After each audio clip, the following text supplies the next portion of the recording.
começa a ter as regalias que ele tem. E a gente vê que eles podem ser escolhidos e eles têm boas relações com os romanos. Já o segundo grupo, e os fariseus, o grupo de judeus, os judeus que trabalham no templo, os sacerdotes do templo, pessoas de cultura e também de dinheiro, mas eles aceitam o Pentateuco, eles aceitam as Escrituras e eles aceitam as palavras do profeta, a Bíblia. Na verdade, a Tanakh, a Bíblia, eles aceitam por completo.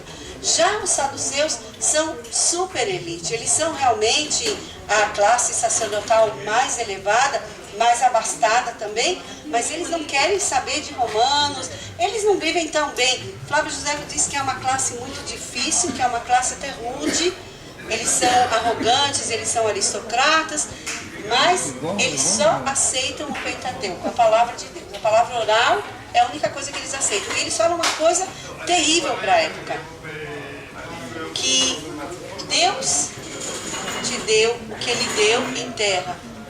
Não adianta você fazer boas ações, ser uma pessoa maravilhosa, porque se você nasceu bonita, rica e dessa classe, porque Deus assim quis. Se você não nasceu dessa classe, você não teve o privilégio de nascer nessa classe social, não adianta. Você acabou. Nasceu miserável, pobre, não adianta. Você não vai chegar no reino dos céus, né? E a gente daqui a pouquinho começa já a lembrar de várias citações que são feitas, né? Mais fácil um camelo passar pelo fundo de uma agulha do que um rico entrar no reino dos céus, né? E não era à toa, porque eles começam a brigar e começam também as classes sacerdotais, a casa de Shammai, a casa de Hillel, são dois rabinos que influenciam muito o que hoje nós seguimos, que era o mais, talvez, o mais liberal, era light, né? Se a gente puder chamar, era Hillel. Hillel dizia que todo mundo pode conhecer a palavra, todo mundo pode estudar.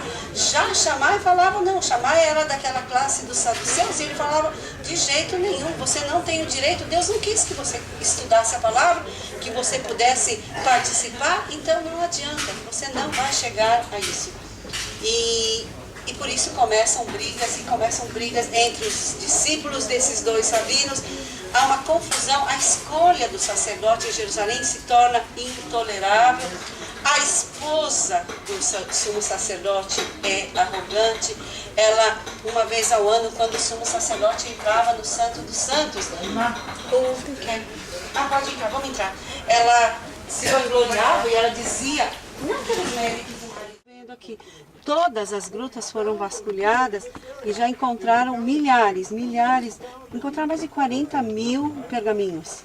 Nossa, então deve ter muito. Agora, o que acontece também? As pessoas, quando encontram, eles entendem que aquilo é valiosíssimo, começam a picotar. Como assim? Picotar para vender, pedacinho, cada pedacinho vale muito. Então, encontram uma quantidade, mas picotam e fazem coisas terríveis, né? Essa sala é uma das salas chamada escritório, onde tinham aquelas mesas. A tinta era tinta de romã. Pega uma mancha de romã, nunca mais sai da roupa, né? E então tinha alguém que preparava essa tinta de uma maneira, era tudo vegetal, e aqui eles escreviam. Então aqui foram encontrados tinteiros, que a gente vai ver, as mesas, e penas também. Penas, e não é, na verdade não é pena, vocês viram uma espécie de uma planta. Cisternas de água foram encontradas aqui, a gente vê duas aqui, nós vemos mais uma enorme aqui. Mais para lá são tanques, e ao lado de cada cisterna um tanque de purificação. 7 degraus, tem leis e tem medidas e quantidade de água de chuva até hoje. Pode-se até comprar os engenheiros que constroem mikvaot, os tanques de purificação, eles têm que seguir as leis. E hoje é 1/3 de água de chuva e o resto pode ser água de torneira. Mas água de chuva, em todas as sinagogas até hoje se recolhe água de chuva, porque precisa, pela lei judaica precisa ter água de chuva. E é o que acontece depois na Europa, quando os judeus vão se purificar nos rios e começa a peste negra, acusam os judeus de terem contaminado os rios na Europa. E aqui então eles se purificavam 3 vezes ao dia. Olhem como a água de chuva chegava, ela vinha lá de cima, as torrentes que eu falei, o canal de água. Olha aqui, nós temos um canal aqui, olha aqui do lado. A água vinha e era trazida para dentro da cisterna, eram colocadas dentro, a água chegava em todos os lugares. Isso, ou essa, eu não tenho certeza. Depois eu posso olhar no mapa. Tá. É esfrio. Ela encontraram Em grego, tem até uma teoria do Evangelho de Marcos. Exato, mas isso é posterior, parece que é posterior, que é outro grupo que vive aqui, talvez já na época posterior. Aqui eles trabalhavam, a gente vê os cachos de tâmaras, porque eles tinham plantação de tâmaras. As tâmaras não são de hoje, né? Elas sempre se deram bem. E os arqueólogos encontraram sementes de tâmaras, encontraram tesoura, encontraram foice para trabalhar. É original esse piso? Isso é original. Esse piso aí é original. Como a gente viu, tudo que foi descoberto aqui era pergaminho. E esses eram papiros. E os pergaminhos são escritos em hebraico. E esses papiros em grego. E ele encontrou uma sequência de palavras ali que seria mais ou menos um G e 2 N's. E ele tentou encaixar, porque os papirólogos, os estudiosos, né? Eles tentam fazer um trabalho de peça de quebra-cabeça, né? De encontrar o texto onde você vai encaixar aquelas linhas, esticometria, tudo certinho. E ele procurou em todo o texto do Antigo Testamento, até na Septuaginta, nos textos apócrifos, ele não encontrou. Ele encontrou só no Evangelho de Marcos, no capítulo 6, que é um texto que fala do lago de Genezaré. E esse G e esses 2 N's encaixam perfeitos ali no contexto ali, do lago de Genezaré, no texto ali. Então ele falava o seguinte, o argumento dele, que essa caverna tinha sido fechada no ano 68, e que se já havia uma cópia do Evangelho de Marcos aqui, é que esse evangelho tinha sido produzido, antigo, né? É o mais antigo, tinha sido produzido bem antes do que a teoria, a alta crítica diz, porque a alta crítica coloca os evangelhos como tendo sido escritos depois da destruição de Jerusalém, inclusive o Evangelho de Marcos também.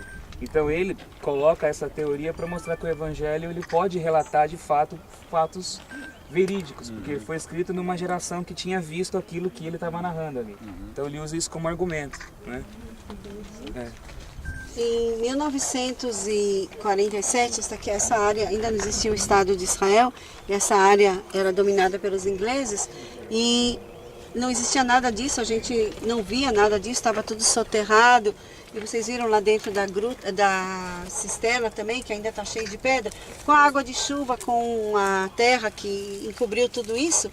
E não sabiam da existência dos pergaminhos, procuraram os pergaminhos.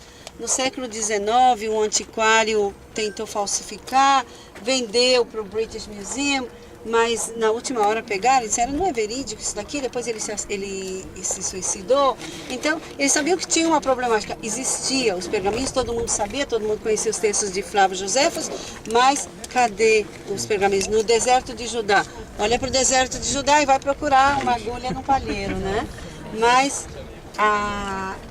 por sorte, um pastor que estava com as suas cabras aqui no deserto de Judá, ele morava aqui próximo, nos povoados, a ovelhinha dele caiu dentro daquele buraco.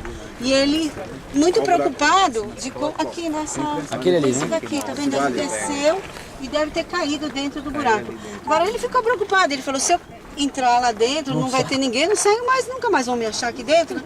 E ele pega uma pedra, ele tenta amedrontar a cabra para ver se ela fugia. Ele jogou uma pedrinha lá dentro e escutou um ploque diferente. Ele falou, não é pedra com pedra, né? Alguma coisa quebrou lá dentro. Ele, curioso, de alguma forma trouxe uma corda, desceu e viu um monte de potes quebrados e viu peles. Aí ele pegou essas peles e levou para o sapateiro. O sapateiro, ou a pessoa que cuidava dos sapatos, da pele lá do povoado, ele olhou para aquilo lá e falou assim, isso aqui é uma porcaria. Jogou no fogo, numa fogueira. E falou, isso aqui não serve para nada, vamos queimar essa pele. Passou por um acaso um monge armênio e viu letras hebraicas. Arrancaram de dentro do fogo e começaram, aí ele falou, peraí, isso aí pode ter algum valor. Eles sabiam da existência. Então levam para o professor da Universidade Hebraica de Jerusalém, fazem o teste do carbono 14, o Kenny, que é o pai de Gael Yadin, e ele faz o teste do carbono 14, encontraram, mas desaparece. Esses pergaminhos desaparecem, são 4 pedacinhos, desaparecem. Até que um dia ele foi dar uma palestra lá em Nova York e alguém fala para ele, olha, tem hoje no jornal um anúncio pequenininho desse tamanho,